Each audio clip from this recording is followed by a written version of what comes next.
अगर आप ज्योतिष सीखने के इच्छुक हैं तो ज्योतिष सीखें फ्री में। सरस्वती ज्योतिष विज्ञान YouTube पर जाकर सर्च करिए, वहां पर ज्योतिष सीखें फ्री में श्रृंखलाबद्ध तरीके से वीडियो आ रहे हैं। आप अगर उन वीडियो को देखेंगे, सीखेंगे, लिखेंगे, पढ़ेंगे तो आप ज्योतिष सीख जाएंगे। राम राम। ज्योतिष सीखें की 7वीं कक्षा में आप सभी का हार्दिक स्वागत है।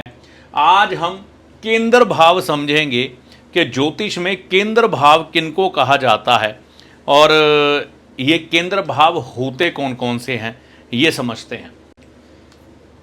भाव नंबर 1 को केंद्र कहा जाता है।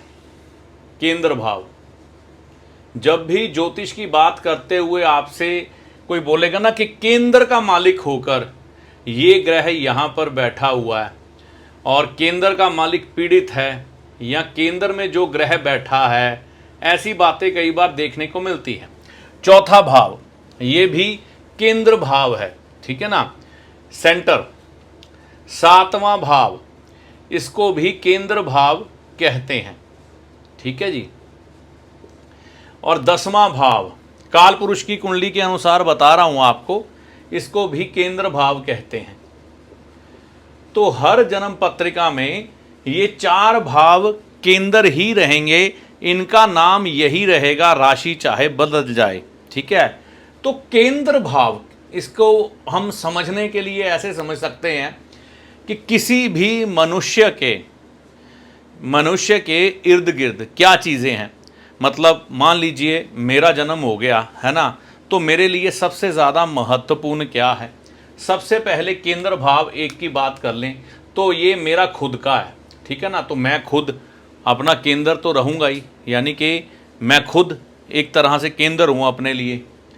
और मेरे मतलब इर्द गिर्द क्या चीज़ें ज़्यादा घूमेंगी, ये क्या है, माता का भाव है, मकान है, सुख सुविधाएं हैं।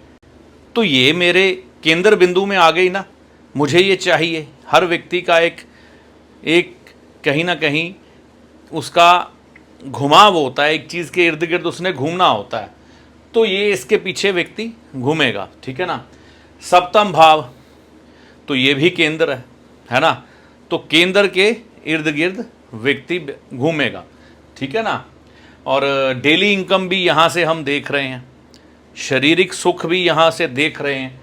तो 7वां भाव जीवन साथी का भी है, तो उसके इर्द गिर्द व्यक्ति घूमेगा।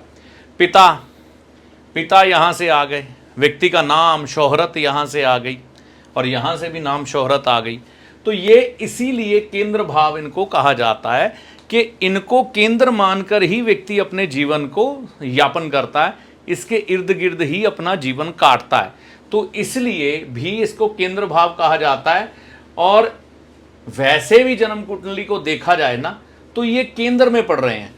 तो लॉजिकली जो कल्पना की गई है क्षितिज की, तो इस तरह से की गई है कि ये केंद्र भाव बन जाते हैं कि व्यक्ति का जीवन इसके इर्द गिर्द ही घूमता है।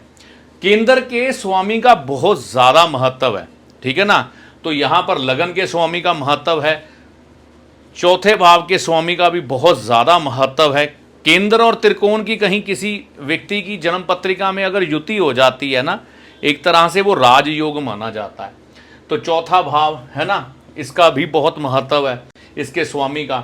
7वां भाव, हालांकि ये थोड़ा सा मारक प्रभाव रखता है, लेकिन फिर भी इसके इर्द गिर्द व्यक्ति की जिंदगी घूमती है। और 10वां भाव तो वैसे ही राजयोग कारक होता है अगर ये भाव बली हो। तो केंद्र का ये महत्व